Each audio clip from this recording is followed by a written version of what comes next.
সালাতা ইন্নাস সালাতা তানহা আনিল ফাহশাই ওয়াল মুনকার। আল্লাহ রাব্বুল আলামিন সূরা আনকাবুতের মধ্যে বলে দিয়েছে, সাবধান বন্ধু, মন দিয়ে শুনবেন, তোমরা সালাত আদায় করো, সালাত কায়েম করো, কারণ সালাত নামাজ মানুষকে সব ধরনের খারাপ কাজ থেকে বাঁচিয়ে রাখে। সুবহানাল্লাহ বলেন না? আর জোরে। নামাজ মানুষকে সব ধরনের খারাপ কাজ থেকে বাঁচিয়ে রাখে। 5 ওয়াক্ত নামাজের মধ্যে কয়টা ফরজ জানেননি? 17 ফরজ। চমৎকার বলেছেন। এই একবারও কি ভেবেছেন 17টা ফরজ কেন হলো? 16টাও হলো না, 18টাও হলো না, 17টা হলো রে। কেন হলো বন্ধু? আমরা নামাজ পেয়েছি কোন রাত্রিতে? মেরাজের রজনী। ও বন্ধু, এই মেরাজের রজনীতে আল্লাহ রাব্বুল আলামিন শাহ আল্লাহর হাবিব সাত আসমান পাড়ি দিয়েছে। দিয়েছে কিনা? 8টা জান্নাত পরিদর্শন করেছে কিনা? 7 আর 8 কত হলো? কথা বলেন। 7 আর 8 হলো 15। আরশ কুরসি দেখেছে কিনা? দেখ গিয়েছে কিনা? তাহলে কয়টা হলো? 17টা হয়ে গেছে। ও বন্ধু, 5 ওয়াক্ত নামাজ, 17টা ফরজ। এই 17টা ফরজের রহস্য হলো এইটা। জোরে জোরে সুবহানাল্লাহ। আর জোরে বলেন সুবহানাল্লাহ। বান্দাকে নামাজ পড়ার অনুমতি দিয়েছেন, ফরজ করে দিয়েছেন। তার কারণ হলো সকল নোংরা, সকল নষ্ট, সকল খারাপ কাজ থেকে বাঁচার জন্য নামাজই আপনার জন্য সবচেয়ে বড় নিয়ামত। সুবহানাল্লাহ বলেন না? আর জোরে। অনেক লম্বা করে আলোচনা করব, থাকবেন নি ইনশাআল্লাহ নাকি চলে যাবেন? যেহেতু ফাঁকা প্যান্ডেল একটু একটু করে ফিল আপ হচ্ছে, চলে যাওয়ার মতো নয়, ঠিক কিনা বলেন? যদি আলোচনার মধ্যে চলে যায় তাহলে মনে হয় মানুষ থাকবে না। কথা বলেন। আমি আপনাদের জন্য বিভিন্ন ভাবে আজকে আলোচনাটা আপনাদের সামনে তুলে ধরবো, সেই সিদ্ধান্ত নিয়ে এসেছি বন্ধু। তবে আপনার আমার পাশে থাকতে হবে ইনশাআল্লাহ। আর জোরে বলেন না? নামাজ মানুষকে কি করে? সব খারাপ কাজ থেকে বাঁচিয়ে রাখে। যে নামাজ পড়ার পরেও সুদ খায় সে নামাজি না সুদখোর? যে নামাজ পড়ার পরেও মিথ্যা কথা বলে সে নামাজি না মিথ্যাবাদী? যে নামাজ পড়ার পরে বন্ধু মানুষের হক নষ্ট করে সে কি নামাজি না বন্ধু পরের হক নষ্ট করনেওয়ালা? যে নামাজ পড়ার পরেও জিনা ব্যভিচার করে সে নামাজি না জিনা করনেওয়ালা? বন্ধু আমার আল্লাহ সূরা আনকাবুতের মধ্যে বলেছে, ইন্নাস সালাতা তানহা আনিল ফাহশাই ওয়াল মুনকার। খারাপ কাজ থেকে নামাজ মানুষকে বাঁচিয়ে রাখে। তাহলে আমার আল্লাহর কথা তো কখনোই বন্ধু উল্টা হতে পারে না, ঠিক কেন বলেন? আল্লাহও বলেছেন, আকিমুস সালাতা ওয়া আতুজ যাকাতা ওয়ারকাউ মা'আর রাকিঈন।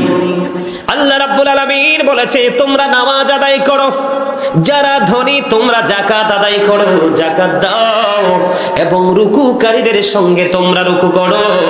কারণ নামাজ বন্ধু শুধু খারাপ কাজ থেকে বাঁচিয়ে রাখে না, নামাজ হলো মুমিনদের জন্য জান্নাতের চাবি। আর জোরে বলেন না সুবহানাল্লাহ। শুধু জান্নাতের চাবি নয়, নামাজ হলো মুমিনদের জন্য মেরাজ। আর জোরে। মুমিন যখন নামাজ পড়লো আল্লাহর সাথে তার কি হয়ে গেল?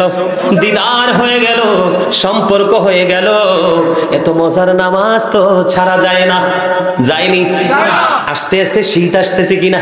আসতেছে। আর জোরে বলেন। বন্ধুরে আমার নবী একদিন শীতের দিনে বের হলো। গভীর মনোযোগ বন্ধু, আলোচনায় যখন ঢুকবো প্রাসঙ্গিক কোনো কথা বলবো না, আলোচনাই করতে থাকবো। আমি আস্তে আস্তে করে গভীরের দিকে বন্ধু ঢুকতেছি। গভীর মন দিয়ে শুনতে হবে। ওই যে একটু আগে বলেছি, একটা হলো বন্ধু তোমার দেহ রে, আরেকটা হলো বন্ধু তোমার রুহু। তোমার দেহ থাকলে শুধু চলবে না, দেহের সাথে সাথে রুহুটাকেও যদি এখানে রাখতে পারো তাহলেই তোমার জীবন হবে ধন্য, অন্যথায় তুমি হয়ে যাবে বড় নগণ্য।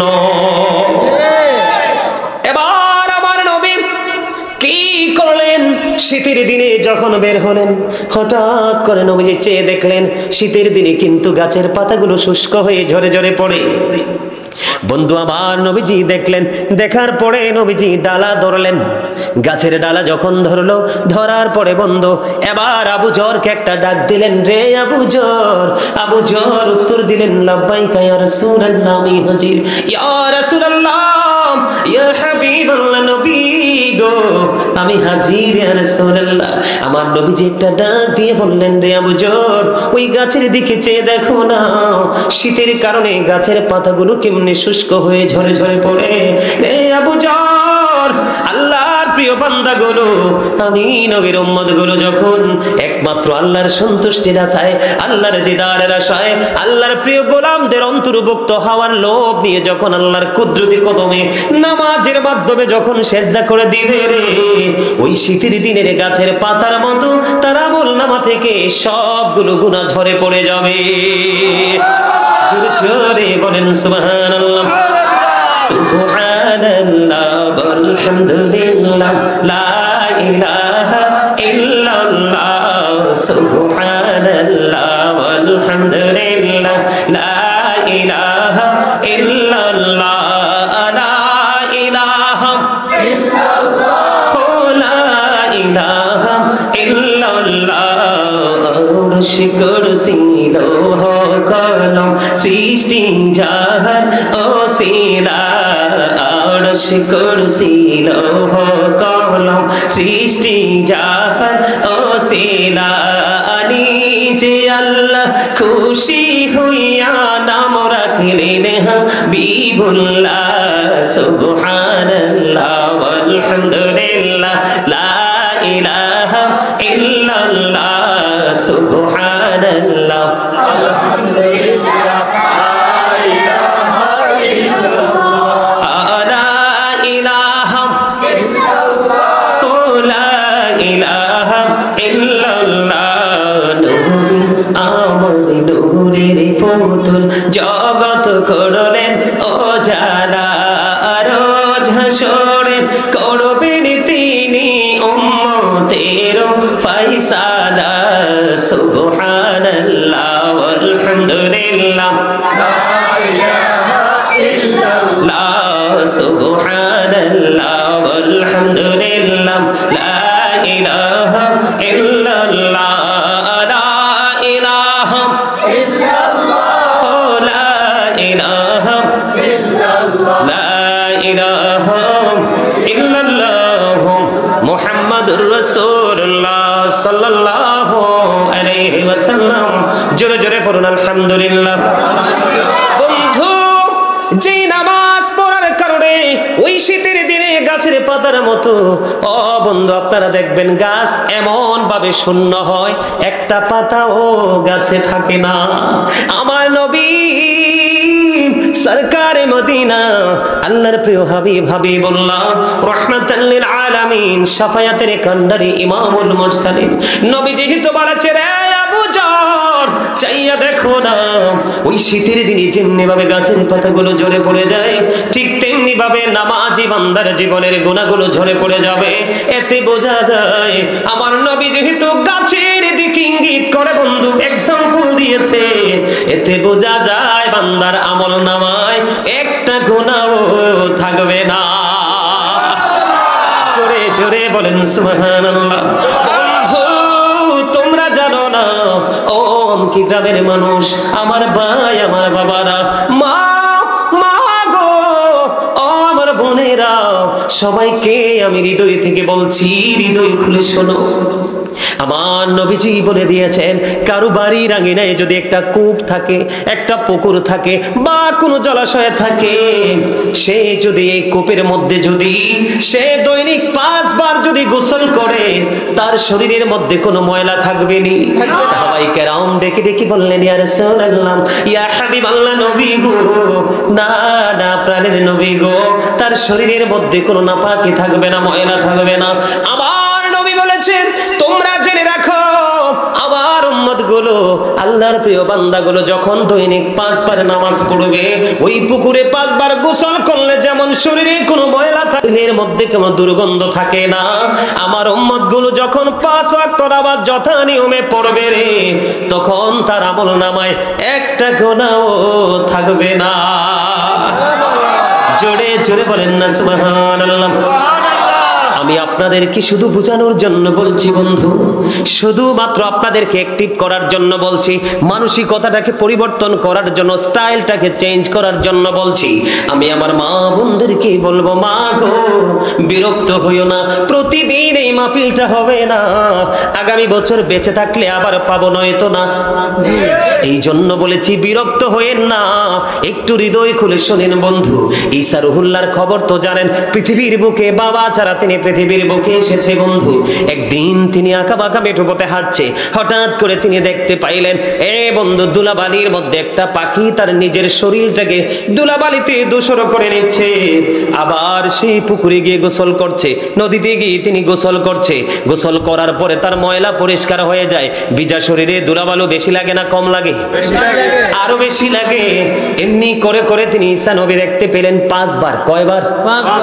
5 বার পাখিটা নিজের শরীরটাকে ময়লা করে দিল। 5 বার সে ওই পুকুরের মধ্যে জলাশয়ে গোসলটা করলো। তিনি চিন্তা করতেছে কি আশ্চর্য ধরনের ব্যাপার, একটা পাখি নিজেই সে কি করতেছে, নিজেই সে ময়লা করতেছে, আবার নিজেই গিয়ে পরিষ্কার করতেছে। ঈসা নবী চিন্তা করে, এরই মধ্যে আল্লাহর পক্ষ থেকে ফয়সালা চলে আসলো, নবী, আল্লাহ নবী গো, এটা হলো আখির নবী, আল্লাহর প্রিয় হাবিব, হাবিবুল্লাহর উম্মতের নিদর্শন। ওই পাখি যেমনি ভাবে ধুলাবালির মধ্যে শরীরটাকে গোড়াগড়ি দিয়ে ময়লা করে দিচ্ছে, এটা হলো আখির নবীর উম্মতের গুনাহ। আর যখন ওই পানির মধ্যে যখন সে ডুব দিচ্ছে, ময়লাগুলো পরিষ্কার হয়ে যাচ্ছে, ওই পানিটা হলো ওই নামাজের মতো। নামাজ পড়লে যেমন তার কি হয়ে যায়, গোসল করলে যেমন ময়লা পরিষ্কার হয়ে যায়, তেমনি ভাবে নামাজ পড়লে বান্দার শরীর থেকে সব গুনাহ মুছে যাবে। এটা হলো আখির নবীর উম্মতের নিদর্শন। প্র্যাকটিক্যালি আমার আপনার প্রাণের নবী আমাদেরকে দেখিয়ে দিলেন বন্ধু। এত মজার খবর, আরো মজার খবর আছে, আমি আপনাদেরকে বলবো। আমাদের নামাজের মধ্যে কিছু সুন্নাত আছে একেবারে বাধ্যতামূলক। এই সুন্নাতের সংখ্যা কত বলতে পারবেননি? বলতে পারবেন না? একেবারে কম, মাত্র 12 রাকাত। কয় রাকাত? আর জোরে বলেন, কয় রাকাত? 12 রাকাত। আমার দিকে তাকান, আমি হিসাব মিলিয়ে দিচ্ছি। মা আয়েশা সিদ্দিকা রাদিয়াল্লাহু তাআলা আনহা থেকে হাদিস বর্ণিত, আমার আপনার প্রাণের নবী জানিয়ে দিয়েছে, আয়েশা রে, ও আয়েশা, 12 রাকাত সুন্নাত নামাজ যদি কোনো বান্দা প্রতিদিন পড়ে রে, আমার আল্লাহ কথা দিয়েছে ওই সুন্নাত নামাজ আদায়কারীর জন্য হাদিস কারা বন্ধু, তিনি নিজের হাদিস। আমার নবী জানিয়ে দিয়েছেন ওই 12 রাকাত সুন্নাত নামাজ যে প্রতিদিন আদায় করবে, আমার আল্লাহ নিজে তার জন্য জান্নাতে ঘর বানিয়ে রাখবে। আর জোরে বলেন না সুবহানাল্লাহ। সুবহানাল্লাহ বলতে কষ্ট হয়? ও আল্লাহ, সুবহানাল্লাহ তো জিকির। সুবহানাল্লাহ কি জিকির? তো জিকির ইজ দ্য হার্ট মেডিসিন। জিকির হলো হার্টের ঔষধ। আল্লাহ বলেছেন, remember me then I will remember you. আল্লাহ বলেছেন, ফাযকুরুনি আযকুরুকুম, তোমরা আমাকে স্মরণ করো, আমি তোমাদেরকে স্মরণ করব। সুবহানাল্লাহ বলেন। জিকিরের বাংলা হলো স্মরণ, ইংলিশে এটাকে বলা হয় রিমেম্বার। নামাজ বড় জিকির। কি জিকির? নামাজ বড় জিকির। এই জিকিরের সাথে সাথে আরো মজার জিকির আমরা লোভে নিচ্ছি, ঠিক কিনা বলেন? যেমন সুবহানাল্লাহ আল্লাহর জিকির, আলহামদুলিল্লাহ আল্লাহর জিকির, আল্লাহু আকবার আল্লাহর জিকির, লা ইলাহা ইল্লাল্লাহ আল্লাহর জিকির। কাউকে ভালো কাজের জন্য ডাকা, এটাও জিকির। কাউকে খারাপ কাজ থেকে থামিয়ে দেওয়া, এটাও আল্লাহর জিকির। তার মানে সৎ কাজের আদেশ, অসৎ কাজের জন্য বারণ করা, ওটাও আল্লাহর জিকির। নামাজ আল্লাহর জিকিরের জলসা। যেই জিকির একই জায়গায় দাঁড়িয়ে এবং বসে সম্পূর্ণ করা হয়, এটাকে বলা হয় জিকিরের জলসা। এই জিকিরের জলসা হলো নামাজ। হজ হলো জিকিরের জুলুস। যেই আমলটা বিভিন্ন জায়গা পরিদর্শন করে সম্পূর্ণ করা হয়, ওটাকে বলা হয় জিকিরের জুলুস। আরো বলতে হবে ফজিলত। আমার নবীজি বলেছেন, তোমরা যখন জান্নাতের বাগানে যাও, তখন তোমরা ওখান থেকে জান্নাতি ফল খেয়ে নিও। ইয়া রাসূলুল্লাহ, ইয়া হাবিবাল্লাহ, নবী গো, ওই জান্নাত জান্নাতের বাগান কোনটা, জান্নাতের বাগানের ফল কোনটা। আবার নবীজি জানিয়ে দিলেন আজকেরটাও জান্নাতের বাগান, মসজিদও জান্নাতের বাগান বাইতুল্লাহ।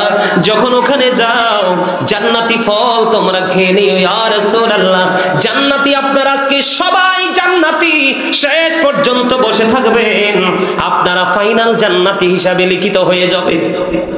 এটা আমার কথা না, এটা হলো হাদিস শরীফের কথা, নবীর কথা। সত্য না মিথ্যা? যে বিন্দু পরিমাণ অবিশ্বাস করবে তার ঈমান থাকবে না, যার ঈমান থাকবে না তার আমলের কোনো দাম আসেনি। বন্ধু, নবীজি জানিয়ে দিলেন জান্নাতের বাগানে জান্নাতের মেহমানদের জন্য জান্নাতি খাবার হলো সুবহানাল্লাহ ওয়ালহামদুলিল্লাহ লা ইলাহা ইল্লাল্লাহ সুবহানাল্লাহ ওয়ালহামদুলিল্লাহ। মুহাব্বতে লা ইলাহা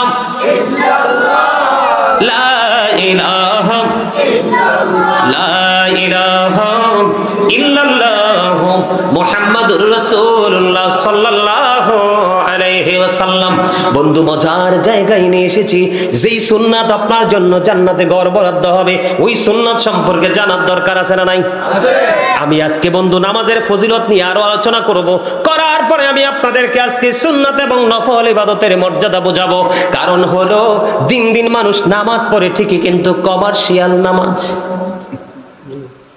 কথা কন না? আমার যুবক ভাইরা বুঝবে ডিজিটাল, ডিজিটাল কিটাল, কথা কও কিটাল, ডিজিটাল নামাজ। আপনাদের এই আমকি গ্রামে হয় কি হয় না জানি না, তবে আমাদের এলাকায় বন্ধ হয় রে। এই ডিজিটাল নামাজটা পড়ে আমাদের এলাকার, আমাদের এরিয়ার ম্যাক্সিমাম যুবক তোমরা আমাকে ভালো বলো আর খারাপ বলো, আমি সেটা কিছুই তোয়াক্কা করব না। সত্য কথা আজকে বলে যাব। আল্লাহ বলেছেন ওয়াকুলু কাওলান সাদীদা, আল্লাহ বলেছেন সত্য কথা বলো, সঠিক কথা বলো, মিথ্যা বলা যাবে না। মিথ্যা হলো সব অপরাধের মূল। যুবক বন্ধু, তোমরা আমাকে শত্রু মনে করো না, আমি তোমাদেরকে আজকে বলে যাই, এখন থেকে সামনের দিকে যত যুবক পৃথিবীতে আসবে ম্যাক্সিমাম যুবক হবে জাহান্নামী। জোরে বলেন না নাউজুবিল্লাহ, আরো আওয়াজ তুলে বলেন নাউজুবিল্লাহ। ম্যাক্সিমাম যুবক কোথায় যাবে? জাহান্নামে যাবে রে। আর আপনাদের মতো মুরব্বী যারা আছেন তারাই যাবে ম্যাক্সিমাম বন্ধু জান্নাতে। বলে হুজুর আপনি কেমন করে বললেন? এই দুইটা জায়গা কেমন করে আপনি ডিভাইড করে দিলেন, আইডেন্টিফাই করলেন? তার কারণ হলো মুরব্বীদের সিনায় যখন ঢুকি তখন শুধু পাওয়া যায় সফট আচরণ, মুরব্বীদের অন্তরে পাওয়া যায় বন্ধু ভালোবাসা। মুরব্বী হাঁটতে পারে না, তারপর হাইয়া আলাস সালাহ শুনতে দেরি, মসজিদে যাইতে দেরি করে না, আছে না নাই? আর এখনকার যুবক আপনারা দেখবেন, এখনকার যুবক আজকে যদি ডিজিটাল কোন মৌলবী বক্তা আসতো, গান গাইতে পারে, ডান্স টুস দিতে পারে, কিছু কৌতুক করতে পারে, কিছু গানকে নকল করতে পারে, আজকে আপনারা মুরব্বীরা এখানে বসার চান্সও পাইতেন না। কথা বলেন না কেন? আপনারা আসার তো থাক দূরের কথা, স্বপ্ন দেখতে পারতেন না, লোকারণ্য হয়ে যাইতো এই জায়গাটা। কারণ হলো যুবক তোমরা পুরোপুরি পথভ্রষ্ট হয়ে গেছো। বলো হুজুর বলেন কেমন করে? এই যে মোবাইল, এটার মতো অভিশপ্ত জিনিস বর্তমানে আমাদের মুসলমানের কাছে আর কিছুই নাই। এটা মানুষের ঈমানকে ধ্বংস করেছে, এটা মানুষের চোখের জিনা দিন দিন বাড়িয়ে দিচ্ছে, এটা যুবক যুবতীদের চরিত্রকে হরণ করছে, এটা বন্ধু বিবাহিত বউ অবিবাহিত ছেলের সাথে ভাগিয়ে নেওয়ার জন্য সহায়ক হচ্ছে। এটা মানুষের একেবারে ইসলামকে ধ্বংস করে দিয়েছে। বলে হুজুর এবার আমাদেরকে একটা এক্সাম্পল দেন। আমি গত জুম্মার দিনে অবাক হয়ে গেলাম বন্ধুরে আমার, ইমাম সাহেব সালাম ফিরাইতে দেরি রে, মাত্র 2 রাকাত খুতবাও শোনে না। কি করে না? খুতবাও শোনে না। 2 রাকাত সালাম ফিরানোর পরে মনে হয় যেন দরজায় যুদ্ধ শুরু হয়ে গেছে, কার আগে কে বাহির হবে। আমার নবী বলেছেন আজকের এই মাহফিলকে সাক্ষী করে বলে যাই, আমার নবী বলে দিয়েছেন কেউ যদি ইচ্ছে করে আমি নবীর একটা সুন্নাতকে ছেড়ে দেয় উম্মত দাবি করে, কিন্তু ইচ্ছে করে যদি আমি নবীর সুন্নাতকে ছেড়ে দে, আমি নবী তাকে উম্মত বলে স্বীকৃতি দিব না। নবীর উম্মত হইতে না পারলে তুমি আল্লাহর বান্দাও হতে পারবা না। কথা কি বুঝে আসছে? এবার আমার দিকে তাকান, যুবকদের চুল কাটার স্টাইল দেখেন, বেদিনদের স্টাইল, দাড়ি রাখার স্টাইল দেখেন, ইহুদিদের স্টাইল, পোশাক পরার স্টাইল দেখেন, বিশেষ করে জিন্স প্যান্টটা। আমি যুবক তোমাদেরকে বলি এটা নামাজের সাথে যুক্ত। আল্লাহ বলেছেন লিবাসুত তাকওয়া যালিকা খায়র, আল্লাহর কাছে সবচেয়ে উত্তম পোশাক হলো তাকওয়ার পোশাক। যুবক বিরক্ত হইও না, আমার দিকে তাকাও। আজকের পরে যদি তোমার লাইফ স্টাইলটাকে চেঞ্জ করতে পারো তাহলে তুমি হবে হুসাইনি কাফেলার সদস্য। কারণ যুবক রে, ও যুবক, আমার নবী বলে দিয়েছেন আল হাসান ওয়াল হুসাইন সাইয়্যিদু শাবাবি আহলিল জান্নাহ। আমার রাসূল বলেছেন, আমার নবী বলেছেন ইমাম Hasan and Husain are the leader of younger people in জান্নাহ। এরে আমকি গ্রামের যুবক, আমার নবী বলে দিয়েছে ইমাম হাসান হুসাইন দুইজন নবীর কলিজার টুকরা, জান্নাতে যুবকদের লিডার হয়ে যাবে। এই যে যুবক, আমি তোমাদেরকে বলি শুধু নারীদের জন্য পর্দা ফরজ না, পুরুষের জন্য পর্দা ফরজ। পুরুষের পর্দা হলো, আমার দিকে তাকাও, আল্লাহর কোরআন থেকে প্রমাণিত এবং বুখারী শরীফের হাদিস দ্বারা প্রমাণিত। পুরুষের পোশাক উপর দিয়ে থাকবে নাভি বরাবর অথবা নাভির উপরে, কোনোভাবেই বন্ধু নাভির নিচে যেতে পারবে না। আর নিচের দিক দিয়ে থাকবে টাকনুটার উপরে, কোনোভাবে টাকনুর নিচে যাওয়া যাবে না। যদি কোনো যুবক লুঙ্গি বলো, প্যান্ট বলো, পায়জামা বলো, ট্রাউজার বলো, বানানো প্যান্ট বলো, রেডি প্যান্ট বলো, যেটাই বলো, যদি উপর দিয়ে নাভির নিচে চলে যায়, নিচের দিক দিয়ে যদি টাকনুর নিচে চলে যায়, তাহলে ওই যুবক ওই পোশাকের কারণে বুখারীতে এসেছে তাকে জাহান্নামে যেতে হবে। আর নামাজ পড়ার ক্ষেত্রে এটা কত বড় দূষিত জিনিস, আমার দিকে তাকান। আপনারা দেখেন কিনা জানি না, সামনের কাতারে যদি একটা শর্ট শার্ট অথবা গেঞ্জি পরে একজন ছেলে যদি নামাজে দাঁড়ায়, আপনি দেখবেন রুকু দেওয়ার পরে পিছন দিক দিয়ে তার লজ্জাস্থানটা দেখা যায়। আছে না নাই? আপনারা দেখেননি? আপনাদের শিক্ষার জন্য বলছি যুবক, তোমাদের জন্য বলছি। অনেক কষ্ট করে, অনেক গবেষণা করে বন্ধু খুঁজে খুঁজে বের করেছি তোমাদেরকে বাঁচানোর জন্য। আমার দিকে তাকান, নবীজি বসে আছেন, এক ব্যক্তি এসে নামাজের নিয়ত বাঁধলেন ওযু করে। নবীজি বললেন তুমি ওযু করে আসো, কিন্তু নামাজের নিয়ত তো তিনি বেঁধে ফেলেছে। নবীজি বললেন তুমি ওযু করে আসো, নামাজ ভেঙে তিনি ওযু করতে গেলেন। ওযু করে এসে তিনি আবার নামাজের নিয়ত বাঁধলেন। নবীজি বললেন তুমি ওযু করে আসো, তিনি ওযু করতে গেলেন। দ্বিতীয়বার যখন ওযু করতে গেল, আরেকজন রাসূলকে প্রশ্ন করলো, ইয়া রাসূলুল্লাহ, ইয়া হাবিবাল্লাহ, নবী গো, বারবার কেন বলছেন ওযু করার জন্য? ও নবী, তার সমস্যাটাকে আমার নবী বলেছেন সে নামাজ পড়ার জন্য পোশাকের একটা কন্ডিশন আছে। আপনি যে নামাজ পড়বেন, নামাজি যে হবেন, নামাজের জন্য পোশাক একটা শর্ত আছে। আমার নবীজি বললেন সে কিয়ামত পর্যন্ত, জীবন যতদিন থাকবে ততদিন পর্যন্ত নামাজ পড়তে পারবে, তার নামাজ আল্লাহর দরবারে কবুল হবে না। কারণ নামাজ পড়ার জন্য পোশাকের যে শরীয়তের সীমা সেটা ওভারটেক করেছে। কারণ সে বারবার যদি ওযু করেছে, তার পোশাকটা টাকনুর নিচে ছিল, এটা উঠায় নাই, এই জন্য বারবার বলেছে ওযু করার জন্য। আমি আপনাদেরকে আরেকটা কথা বলে দেই বন্ধু, জুম্মার দিনে দেখা যায় ম্যাক্সিমাম যুবক জুম্মার দিনে লাল টকটকে লাল পাঞ্জাবি পরে মসজিদে যায়। দাদা ভাই আছে না নাই? দেখেন কি দেখেন না? আপনার লাল, পুরুষের জন্য একবারে টকটকা লাল কাপড় পরা মাকরুহ তাহরিমি, হারামের অন্তর্ভুক্ত। কিসের অন্তর্ভুক্ত? হারামের অন্তর্ভুক্ত। বুঝে নেন, একবারে টকটকা লাল যে জামা সেটা পুরুষের জন্য জায়েজ নয়, এটা পড়তে পারবা না। আমার নবীকে এক ব্যক্তি একবার দুইটা সালাম দিয়েছে। কয়টা? দুইটা সালাম দিয়েছে। নবী একটা সালামের জবাব দেয়নি। তার কারণ কি? নবী সালামের জবাবটা কেন দিল না? না দেওয়ার কারণ হলো সেই দুইটা লাল জামা তার পরনে দেখতে পেয়েছে। জোরে জোরে নাউজুবিল্লাহ। তাহলে আজকে থেকে জিন্স প্যান্ট পরে, টাকনুর নিচে পোশাক পরে, যেই কোনো পোশাকে হোক যাবেননি। এবার দেখেন ইসলাম কত সুন্দর। আবু বকর সিদ্দিক সিদ্দিক রাদিয়াল্লাহু তাআলা আনহু প্রশ্ন করেছেন, ইয়া রাসূলুল্লাহ, ইয়া হাবিবাল্লাহ, নবী গো, আমার দিকে তাকান, একটু মন দিয়ে শুনেন। নবীজিকে প্রশ্ন করেছি, ইয়া রাসূলুল্লাহ, আমি তো সব সময় আমার পোশাকটা টাকনুর উপরে রাখি, কিন্তু মনের অজান্তেটা নিচের দিকে চলে যায়, সেই ক্ষেত্রে আমি কি জাহান্নামী হব গো?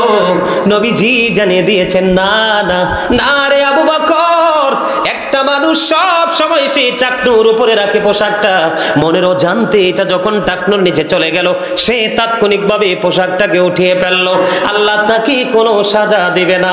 কারণ স্যার যখন মনে হলো টাকনুর নিচে তো পরার কোনো ইখতিয়ার আমার নাই, আল্লাহ রাব্বুল আলামিন আমাকে নিষেধ করে দিয়েছে, আল্লাহর হাবিবও আমাকে নিষেধ করে দিয়েছে, মনে যখন হলো আমি এটাকে উঠিয়ে নিলাম, আর এটার নামই হলো তাকওয়া।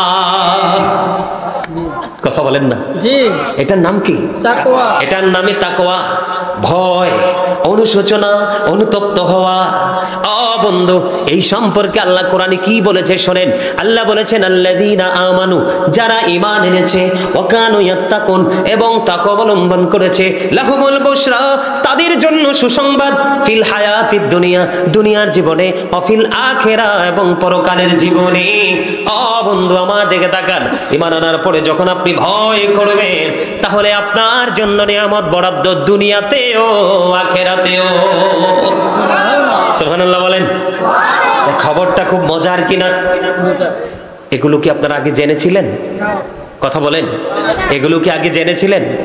আজকে জানতেছেন, শুনতেছেন, ভালো লাগে? আসলে এই জান্নাতের বাগানে উপস্থিতিও কম হবে, মসজিদে সত্যিকারের মুসল্লির সংখ্যা কম হবে, চিরস্থায়ী জান্নাতের উপস্থিতিও কম হবে। মানুষ কম হলে, উপস্থিতি কম হলে কিন্তু কখনোই মন খারাপ। মনে রাখবেন, প্রত্যেকটা ভালো কাজের পক্ষে দিন যত গড়াবে, ভালো কাজের পক্ষে মানুষ তত কম পাবেন, মন্দ কাজের দিকে মানুষকে বেশি পাবেন। কথা বুঝে আসছে? বন্ধুরে আমার, আমার দিকে তাকান, নামাজ কত বড় নিয়ামত। আপনার মধ্যে যদি তাকওয়া নিয়ে নামাজটা যদি পড়তে পারেন, আমি আপনাদেরকে আবু বকর সিদ্দিক রাদিয়াল্লাহু তাআলা আনহুর জীবনী থেকে একটা মিসাল দিব। বন্ধু, আবু বকর যখন ইসলাম গ্রহণ করলেন, ইসলাম গ্রহণ করতে করতে যা দৌলত ছিল দান করতে করতে করতে করতে তিনি একদিন কি হয়ে গেল? দুস্থ হয়ে গেল, কিছুই আর নাই। নবীজি মসজিদে আজান হলো, নবীজি নামাজের জন্য অপেক্ষা করতেছে, গভীর মনোযোগ। নবীজি মসজিদে অপেক্ষা করতেছে, অপেক্ষা করতে করতে আবু বকর মসজিদে যাইতে দেরি হলো। আমার নবীজি একটা ডাক দিয়ে বললেন, রে আবু বকর, আমি থাকা অবস্থায় ইসলামের প্রতি আপনাদের এত অবহেলা, আমি চলে গেলে না জানি কি হবে। ইয়া রাসূলুল্লাহ, ইয়া হাবিবাল্লাহ, নবী গো, আমি ইচ্ছে করে দেরি করিনি, কারণ এই দেরি করেছি, এই কারণটা নবীজি জানে কি জানে না? নবীজির জানার ক্ষমতা আল্লাহ দিছে কি দিছে না? কথা বলেন না কেন? নবীজি আজ থেকে ১৫০০ বছর আগে বলে গেছে, আমরা আজকের দিনে সে তার প্রমাণ পাচ্ছি। তো আল্লাহর পক্ষ থেকে জানছে বিদায় তো জানাইছে। এবার বন্ধু, নবীজি আবু বকর কিনে নামাজ শেষ করে ফেললেন। নামাজ যখন শেষ হয়ে গেল, বন্ধু, নবীজি যখন মসজিদ থেকে বাহিরের দিকে কদমটা বাড়িয়ে দিল, বাড়াইয়া দিতে দেরি রে। এবার আবু বকর চাইয়া দেখে, আমার নবীজি চাইয়া দেখে, হযরত জিবরাইল আলাইহিস সালাম আজকে খেজুর পাতার পোশাক পরে নবীজির সামনে। সুবহানাল্লাহ বলেন না? একটু আশ্চর্য লাগলো না? ফেরেশতাকে খেজুর পাতার পোশাক পরা লাগে? এবার কি করলো? আমার নবীজি জিবরাইলকে প্রশ্ন করলেন, ভাই জিবরাইল, আপনার পরনে আজকে কেন খেজুর পাতার পোশাক দেখা যায়? নবী গো, ও প্রাণের নবী, আপনি আবু বকরের দিকে তাকাইয়া দেখুন গো নবী, আবু বকরের পরনে খেজুর পাতার পোশাক দেখা যায়। কারণটা কি আমি বলি? হযরত আবু বকর দান করতে করতে দুস্থ হয়ে গেছে, কিছু নাই রে। আজকে যে মসজিদে নামাজ পড়তে যাবে বন্ধু, এই পোশাকটা পর্যন্ত নাই। আবু বকর চিন্তা করলেন, আমার পোশাক নাই, এই অজুহাতে নামাজ ছাড়া যাবে না। বন্ধু, নামাজ তো আমি ছাড়তে পারবো না। আবু বকরের পরনেই ছিল বন্ধু ছোট্ট জামা। আমি যেইটুকু জানতে পেরেছি সেইটুকু আপনাদেরকে জানাচ্ছি। নামাজ সম্পর্কে তারা কতটা যত্নবান ছিলেন, এই কারণে প্রাণের নবীর সাথে তার রওজায় একসাথে শুয়ে আছে। এবার আবু বকর কি করলেন? গায়ের জামার সাথে বালিশের কভার ছিঁড়ে ফেললেন। ছিঁড়ে বন্ধু এটাকে জোড়া লাগাইতে হলে, এখন তো বন্ধু সুই সুতা, তখন তো সুই সুতার জামানা নাই। আবু বকর খেজুর কাটাকে সুই বানালেন, আর খেজুর পাতাকে সুতা বানাইয়া বন্ধু সুন্দর করে একত্রিত করে জামাটা রেডি করে মসজিদে যাইতে দেরি হয়েছে। এটাই আবু বকরের অপরাধ। এবার আমার নবীর কাছে যখন বিস্তারিত বললেন জিবরাইল, ইয়া রাসূলুল্লাহ, চাইয়া দেখেন হযরতে জিবরাইল বলতেছে, আবু বকর, ও নবী গো, পোশাক পর্যন্ত নাই, তারপর সেই অজুহাতে সে নামাজ ছাড়তে রাজি না। খেজুর পাতা দিয়া জামা বানাইয়া নামাজ পড়তে আসছে, নামাজ তো ছাড়ে নাই। আমার আল্লাহ যখন আবু বকরের নামাজের প্রতি প্রেম, নামাজের প্রতি ভালোবাসা দেখলো, দেখার সঙ্গে সঙ্গে ডেকে ডেকে বলল সকল আসমানের ফেরেশতাদেরকে, আজকে আসমানের ফেরেশতারা রে, আজকে সবাই তোমরা খেজুর পাতার পোশাক পরো আমার আবু বকরের সম্মানার্থে। ইয়া রাসূলুল্লাহ, এই কারণে আমি জিবরাইল আজকে খেজুর পাতার পোশাক পরে হাজির। জোরে জোরে বলেন না সুবহানাল্লাহ। ওরে আমকি গ্রামের যুবক, তোমাদের ঘরে কত সুন্দর সুন্দর পাঞ্জাবি, কত সুন্দর সুন্দর পায়জামা লুঙ্গি আছে, তোমরা সেগুলো যত্ন করে আলমারিতে তুলে রেখে দিয়েছো। বিয়ে বাড়িতে যাও, সুন্নতে খাতনাতে যাও, পৃথিবীর অনুষ্ঠানে যাও, কিন্তু নামাজে পাঞ্জাবিটা ব্যবহার করো না। আমি আজকে বলে দেই, নামাজে লম্বা জামা পরে নামাজ পড়া অতিরিক্ত একটা সুন্নাত। জোরে জোরে বলেন সুবহানাল্লাহ। লম্বা জামা পড়তে হবে। নবীজি জানিয়ে দিয়েছে সাইয়্যিদুল আইয়াম, শ্রেষ্ঠ দিন হলো জুম্মার দিন। আমার হাদিস কিন্তু রয়েছে, আপনাদের মনে আসেনি, 12 রাকাত সুন্নাত। কত রাকাত? 12 রাকাত। আমি এদিক দিক ঘুরে বন্ধু সুন্নাত নফলের দিকে একটু একটু করে যাব। বিরক্ত হবেন না? সবাই শুনবেন? বন্ধুরে আমার, এগুলো আপনাদের শোনার বেশি প্রয়োজন, বেশি প্রয়োজন। কারণ আমরা দিন দিন ইসলাম থেকে দূরে সরে যাচ্ছি। তার কারণ হলো বেঈমান কাফেরদের সংস্কৃতিকে আমরা লালন করছি, ঠিক না? আর বেঈমান কাফের আপনার বন্ধু না শত্রু? শত্রু। সিরিয়াসলি বলছেন? কে কে শত্রু হাত তোলেন তো। হায় আফসোস লাগে, মুসলমান হাত তোলন ছাড়া বসে রয়েছে। বেঈমান কাফের আপনার আমার প্রকাশ্য দুশমন। The heretics are the eternal enemy of the believers. ইমানদারদের প্রকাশ্য শত্রু হলো বেঈমান কাফেরেরা। আল্লাহ রাব্বুল আলামিন পবিত্র কালামে হাকিমে বলেছেন, ইন্নাল কাফিরিনা কানু লাকুম আদুওয়াম মুবিনা। আল্লাহ বলেছেন বেঈমান কাফেরদের প্রকাশ্য দুশমন কে? মুসলমানের প্রকাশ্য দুশমন কে? বেঈমান কাফেরেরা। জোরে জোরে বলেন না নাউজুবিল্লাহ। এই যে দেখেন, ম্যাক্সিমাম যুবকের মাথায় আজকে টুপি নাই, ভুলে গেছে। কারণ টুপি পরা যে সুন্নত সেটা তো সে জানেই না। মাহফিলে আসতে হবে, এটা যে জান্নাতের বাগান, ফেরেশতারা যে চতুর্দিক দিয়ে দাঁড়িয়ে দাঁড়িয়ে নোট করতে, সেটা তো তারা জানেই না। যে যার মতো করে চলে আসছে। এই জায়গাটা না, শুধু প্রত্যেকটা জায়গায় দেখেন, খাবারের আগে বিসমিল্লাহ নাই, শেষ করার পরে আলহামদুলিল্লাহ নাই, আছে? এখনকার মানুষের শুধু নাই নাই, হয় না হয় না, হয় বলছে, এই লোক পাওয়াই যায় না। কথা কি আমার বুঝেন আপনারা? বেঈমান কাফেরদেরকে লালন করতে করতে নামাজের স্টাইল পর্যন্ত ভুলে গেছে। কথা বলেন ঠিক না বেঠিক? এটা তো শুটিং স্পট নয়। এই যে কালো শার্ট, তোমরা তো ইয়াং মেন, তোমাদের কি বলবো, তোমাদের এক্সপেরিয়েন্স কিন্তু অত্যন্ত চমৎকার। সবকিছু বোঝো, কিন্তু এই জায়গাটাকে বুঝতে পারো না। এটাই হলো আমাদের মুসলমানদের জন্য সবচেয়ে বড় ব্যর্থতার জায়গা। বড় আফসোস লাগে। বাংলাদেশ স্মল কান্ট্রি, বাংলাদেশ ছোট্ট একটা দেশ, কিন্তু যদিও দেশটা ছোট, এই দেশে কিন্তু মানুষের অভাব নেই। সম্মানিত উপস্থিতি, এখানে 2 ধরনের ট্রেনিং নেওয়ার জায়গায়। কয় ধরনের? 2 ধরনের। কথা বলেন, কয় ধরনের? 2 ধরনের ট্রেনিং।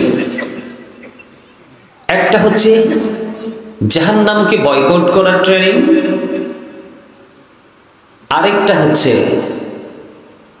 জান্নাতকে অ্যাকসেপ্টেবল হিসেবে গ্রহণ করার ট্রেনিং। ঠিক কিনা বলেন?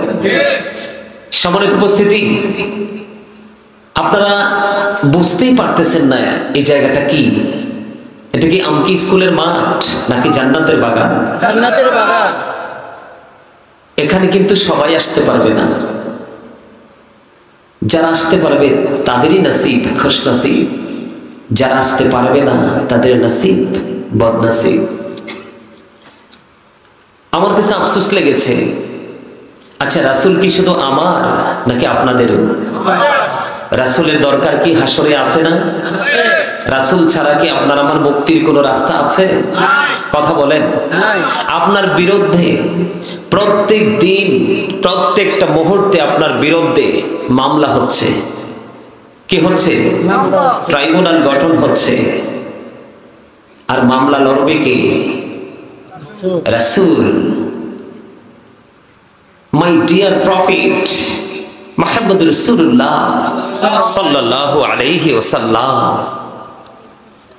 আমি আমার প্রিয় বলতে পেরেছি, আপনি কি পারবেন আপনার প্রিয় রাসূলকে বলতে? বল হুজুর কেন রাসূলের কাছে কেন এসেছেন? রাসূলের কাছে আসার কারণ আছে। আল্লাহ রাব্বুল আলামিন বলেছেন মাইয়ুতি'র রাসূলা ফাকাদ আতাল্লাহ।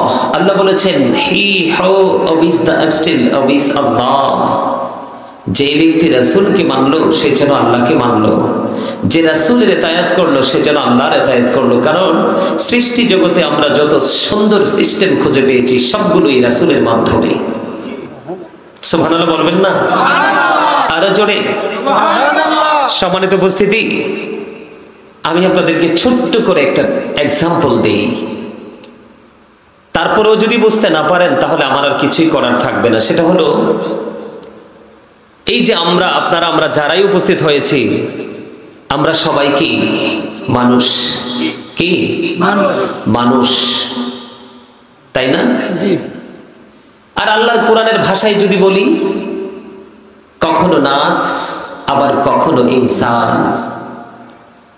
ইংলিশে যদি বলি, কখনো ম্যান আবার কখনো পারসন। বুঝে নেবেন এটা কি বডি স্ট্রাকচারটার নাম। কোনটার নাম? Body structure. বডিটার নাম, মাথা থেকে পা পর্যন্ত বডিটার নাম মানুষ।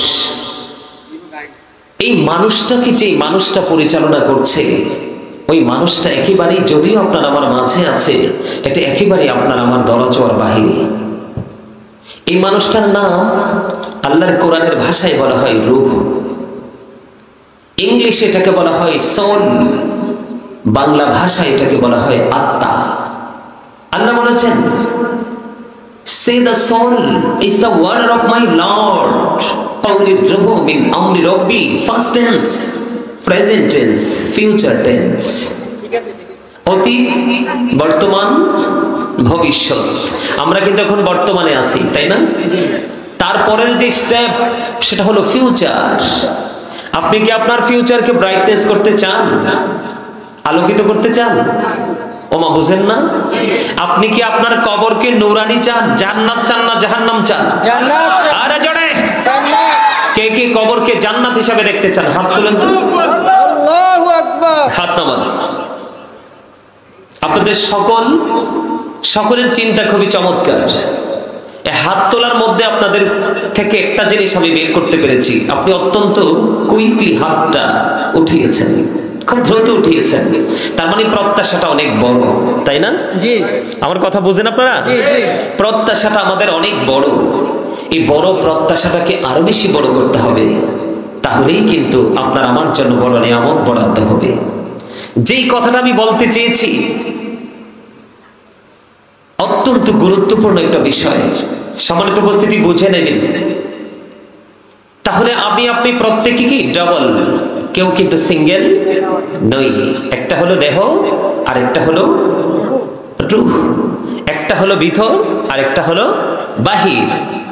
সম্মানিত উপস্থিতি, একটু আমার বিষয় কিন্তু এটা না, আপনাদের মানে এক কথায় যদি বলি, দুই চারজন বাদ দিই, আমি যদি সবাইকে বলি, আমি বলতে বাধ্য হব ইউ আর ভেরি উইক। মানে আমি খুবই আশ্চর্য হয়েছি আপনাদের মানে এই বস্তাটা দেখে। সম্মানিত উপস্থিতি, আমার দিকে তাকান। আমি সবাইকে বলতে চাই, স্টপ ইউর মাউথ এভরিবডি। আবারও বলছি, স্টপ ইউর মাউথ এভরিবডি, সকলের জবানকে বন্ধ রাখতে হবে। সেকেন্ড যে condition, you listening my lecture very attentively, আমার কথা সবাইকে মন দিয়ে শুনতে হবে। থার্ড কন্ডিশন, যদি ভালো না লাগে I say go to your seat, out of sight. কারণ আপনি এখানে বসে থেকে জাস্ট টাইমটাকে পাস করে দিচ্ছেন, কিন্তু এই সময় দিয়ে আপনার কিছুই হবে না। কারণ প্রত্যেকটা পার্সন ডাবল। আপনার যে বাহির দেহ, এটার কিন্তু কোনো বেলো নেই, এটা জাস্ট খাঁচা। এটা কি খাঁচা? পাখি না থাকলে খাঁচা শূন্য না? খাঁচার কি কোনো দাম আছে? গাছে যদি ফল না আসে গাছের কোনো মূল্য আছে? কথা বলেন। মাঠে যদি ফসল উৎপাদন না হয় তাহলে এই জমিনের কোনো দাম আছে? সম্মানিত উপস্থিতি, প্রত্যেকটা স্টেপ, প্রত্যেকটা প্লেস, প্রত্যেকটা জায়গার কিন্তু ভিন্নতা আছে এবং প্রাণ আছে। আছে কি আছে না? আমার দিকে তাকান। আমি এখানে সময়, এক সেকেন্ড সময় আমি আপনাদেরকে এলোমেলো কথা বলে নষ্ট করতে আসিনি, কারণ এই জায়গাটাতে আল্লাহ সবাইকে বসায় না। এটা বড় গুরুত্বপূর্ণ একটা প্রেমের জায়গা। আল্লাহ যাকে ভালোবাসেন, যাকে চুজ করেন, তাকেই কিন্তু এখানে বসান। আমার দিকে তাকান। আপনার আমার বডি বাবা এবং মায়ের মাঝে, তখনও কিন্তু আপনি আমি সৃষ্টি হয়ে গেছি কোথায়? আলমে আরোহায়, রুহের জগতে। কোথায়? শুধু ফর্মালিটিটা বাকি আছে। ফর্মালিটি হলো হাড় সৃষ্টি হয় বাবা থেকে, আর দুটো হলো গুরুত্বপূর্ণ, একটা হলো গোস্ত আর একটা হলো ব্লাড। এই দুটোই আসে মা থেকে। সম্মানিত উপস্থিতি, বাবা মায়ের মাঝে যখন আপনার আমার বডিটা তৈরি হলো আলমে আরোহা থেকে, এটা পৃথিবীর জমিনে মায়ের উদরে চলে আসলো। ধীরে ধীরে বড় হতে হতে 10 মাস 10 দিন যখন পার হয়ে গেল, অথবা এখন তো অ্যাক্সিডেন্টলি অনেক আগেই হয়ে যায়, আবার পরেও হয় না? সন্তানটা পৃথিবীতে আসলো, আসার পরে ধীরে ধীরে বড় হতে লাগলো। 7 বছর যখন পার হলো, 10 বছর যখন পার হলো, তার উপর কিন্তু অনেক দায়িত্ব অটোমেটিক্যালি চলে এসেছে। আসছে কিনা? কথা বলেন। আসছে। আপনি হাত নিজে ইচ্ছা মতো চলার আগে কিন্তু একজন গুরুর কমানে আপনাকে আমাকে চলতে হয়, কিন্তু যখন আপনি আমি ফ্রি হয়ে যাই তখন কাউকে আমরা পরোয়া করি না। কিন্তু যখনই পরোয়া করি না তখনই কিন্তু আমাদের বিপদ আসন্ন। কথা কি বোঝেন? এই কথাগুলো বলতাম না, আপনাদেরকে একটু অ্যাক্টিভ করার জন্য এই কথাগুলো বলা। সম্মানিত উপস্থিতি, এখানে বোঝা গেল দেহে যখন রুহু আসলো তখনই আপনি আমি মানুষ। যতদিন দেহের মধ্যে রুহু থাকবে ততদিনই আপনি আমি আব্দুর রহিম, আব্দুল জলিল, খলিল। ঠিক কিনা বলেন? কিন্তু যেদিন একদিন যেমন রুহু না থাকার কারণে আপনার আমার অস্তিত্ব ছিল না, আরেকদিন আপনার আমার মাঝে রুহুটা না থাকলে সেদিন অস্তিত্ব, তখন নাম হবে কি? Dead body. You are right. আপনার আমার জীবনে ডেড বডি অসংখ্যবার শুনেছি, কিন্তু ডেড সোল কোনোদিন শুনিনি। তার মানে মরা দেহের খবর শুনেছি, কিন্তু মরা আত্মা কোনোদিন আমরা বলতে কাউকে শুনি নাই। তার মানে দেহের কি আছে? ক্ষয় আছে, বিনাশ আছে। আত্মার কোনো ক্ষয় নেই, বিনাশ নেই, মরণ নেই। এটা শুধু প্লেসটাকে চেঞ্জ করে। কি করে? স্থান পরিবর্তন করে। কথা কি বুঝেন? 3টা ধাপ: রুহের জগৎ, পৃথিবী, বরজখী জীবন, কবর থেকে বাকি জীবন। যেদিন আপনি আমি কবরে চলে যাব, দেহ থেকে রুহটা চলে যাবে, সেদিন I am a dead, you are dead. আপনি আমি আমরা সবাই মৃত। মৃত্যুবরণ করার পরে আপনাকে আমাকে নিয়ে যাওয়া হবে কোথায়? কবরে। এই কবরটা আপনার আমরা সবাই দেখি একই রকম, কিন্তু ভিতরটা ভিন্ন। ভিতরটা কি ভিন্ন? কেমন ভিন্ন বলবো? মজা হয় নাই। খাবারে লবণ না দিলে খেতে পারবেন না। কেন? স্বাদ হবে না। Thank you very much. আমার চাচা একদম কি কি কিছু বলবেন? আপনি আরেকটু সামনে আসলে ভালো হয়, বাতাসটা আমি পাচ্ছি না। আরেকটু পরে আর ওয়াজ করতে পারবো না। এইবার ঠিক আছে, ঠিক আছে, ওকে ওকে। কষ্ট পাইয়েন না। আমার কথা আপনাদের কাছে ভালো লাগে না খারাপ লাগে? ভালো লাগে। কার কার কাছে? আপনার মান। কেন প্রশ্নটা করছি জানেন? এই আলোচনা থেকে আজকে হেদায়েতে আসবে যারা বিবেকবান, তারা যারা বিবেকহীন তারা নয়। আলোচনা কিন্তু বিবেকহীনদের জন্য নয়, সেন্সলেস যারা তাদের জন্য নয়, সেন্স এবিলিটি সম্পন্ন পার্সন যারা আলোচনা হচ্ছে তাদের জন্য। কার জন্য? আমার কথা আপনারা বুঝতে অসুবিধা হয়? একদম ক্লিয়ারলি বুঝেন। আল্লাহ রাসূল বলেছেন কবরটা জান্নাতের একটা বাগান হবে, জাহান্নামের একটা গর্ত হবে। কিন্তু পৃথিবীর সবাই দেখে কবর একই রকম, তাই না? কিন্তু কবরটা জান্নাতের একটা বাগান হবে, জাহান্নামের একটা গর্ত হবে। বলেছে কে? আপনি আমি কিন্তু মানুষকে খুব অনায়াসে ফাঁকি দিয়ে দেই না? কিন্তু পার কি ফাঁকি দিতে পারবো? কোরআন শরীফের 30 পারা সূরা ইনফিতর আল্লাহ রাব্বুল আলামিন কি বলেছেন? বিসমিল্লাহির রহমানির রহিম। আল্লাহু আকবার বলেন না? আল্লাহু আকবার। আরে প্রত্যেকটা ভালো কাজের আগে যেই ব্যক্তি, যেই মুমিন, যেই ইমানদার বিসমিল্লাহ শরীফ তেলাওয়াত করবে, আল্লাহ রাব্বুল আলামিন তার জন্য জান্নাতে 4টা নদী বরাদ্দ করে রেখেছে। সুবহানাল্লাহ।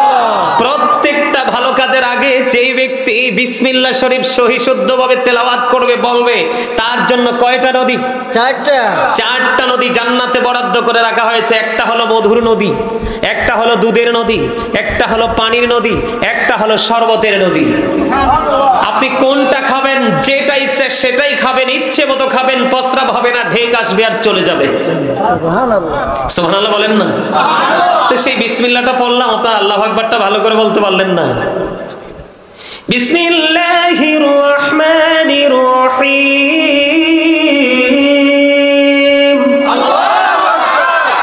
এতক্ষণে চমৎকার হইছে, মুমিনের মতো হইছে, আশিক রাসূলদের মতো হইছে। কি বলেন? জি। আল্লাহ কি বলে দেখেন, ওয়া ইদাল কুবুর বুসিরাত আলিমাত নাফসুম মা কদ্দামাত ওয়া খারাত। জোরে জোরে বলেন আল্লাহু আকবার। কবর আসেনি আশেপাশে? আছে না? যারা গেছে তারাই শেষ, আমরাও যাব, যেতে হবে তো, মাস্ট বি, যেতে হবে। এটা থেকে বাঁচার কোনো সুযোগ নাই। আছে? কবরে যে যাব, আমরা কিন্তু পৃথিবীর ক্যামেরা দেখলে ভয় পাই, হায় ধরা পড়ে যাব। কিন্তু ওই ক্যামেরার চাইতে আরো কত টেকসই ক্যামেরা 2 কাঁধে আছে। সেই সিসিটিভির কথা কিন্তু একবারও মনে পড়ে না, কারণ মনে পড়ার মতো মানুষের সাথে তো আমাদের সম্পর্ক নাই। আছে কার সাথে? পৃথিবীর সাথে। আল্লাহ বলেছেন আমাল হায়াতুদ দুনিয়া ইল্লা মাতাউল গুরুর। এই পৃথিবীর জীবন, এই দুনিয়ার জীবন একটা ধোঁকা। আমরা ধোঁকার মধ্যে আছি। কিসের মধ্যে? ধোঁকার মধ্যে। এই জন্য আমরা জানি না। জানি কেরামান কাতিবিন কাঁদে বসিয়া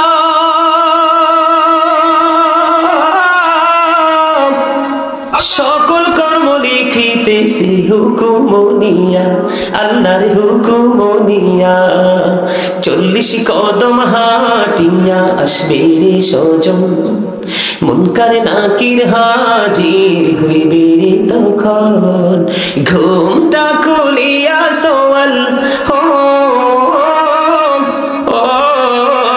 মুসলিম ভাই, ঘুমটা খুলিয়া সোয়াল করিবেন তখন। 40 কদম হাঁটিয়া আসবে রে সজন, কি সওয়ালের কি জবাব হইতে যে পারে।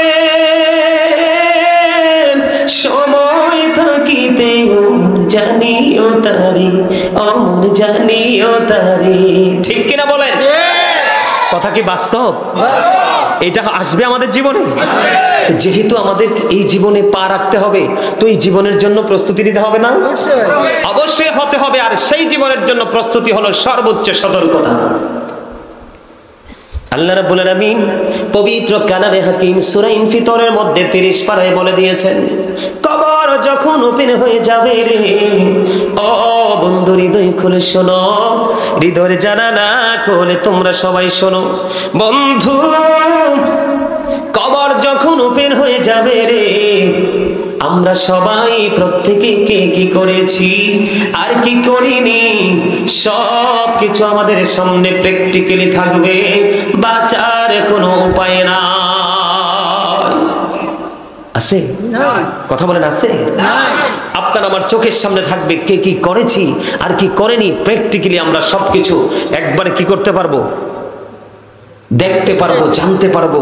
আমাদের কোনো কি নাই, বাঁচার কোনো উপায়। এবার আসেন বন্ধুরে আমার, কেমন হবে? একদিকে রাসূল বলেছেন কবরটা জান্নাতের একটা বাগান হবে, জাহান্নামের একটা গর্ত হবে। আল্লাহ কোরআনে বান্দাকে সতর্ক করে দিয়েছেন, বান্দারে ও বান্দা, কবরে আসার আগে তোমরা সতর্ক হয়ে আসো। কারণ হলো জীবনে কি করেছো সবটাই তোমার চোখের সামনে থাকবে। বাঁচতে পারবা না, মরতেও পারবা না, পালাইতেও পারবা না। আমার দিকে তাকান বন্ধু, পৃথিবীতে জোর করে টাকা দিয়ে, পয়সা দিয়ে, টেলিফোন দিয়ে, জনশক্তি দিয়ে প্রতিকূলতাকে অনুকূলে আনা বন্ধু সম্ভব হয়ে যায়, কিন্তু পারে তো ভয়ঙ্কর। আল্লাহ বলেছেন ইন্না বাতুশা রাব্বিকা লাশাদীদ। আল্লাহ রাব্বুল আলামিন বলেছেন the sieging of Allah is difficult।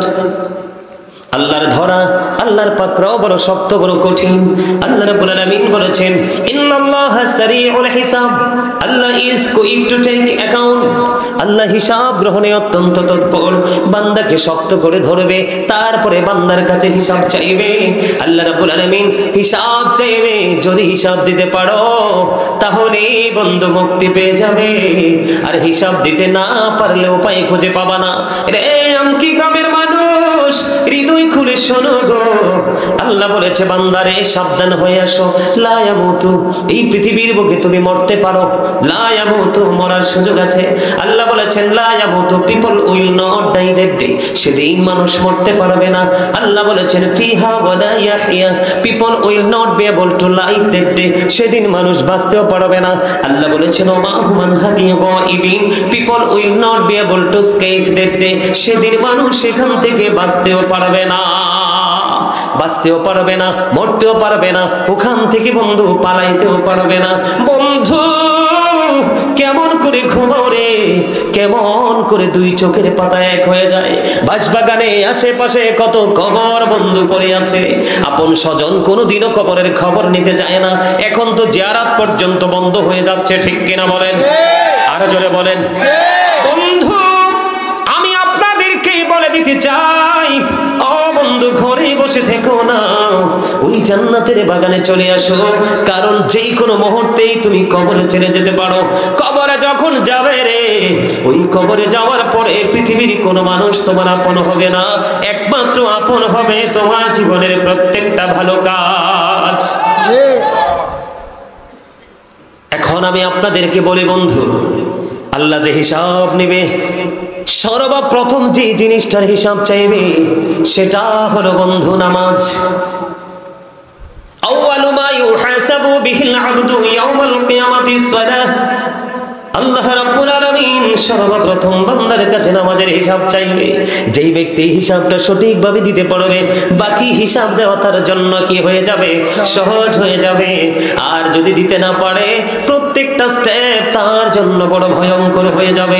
জোরে জোরে বলেন আল্লাহু আকবার।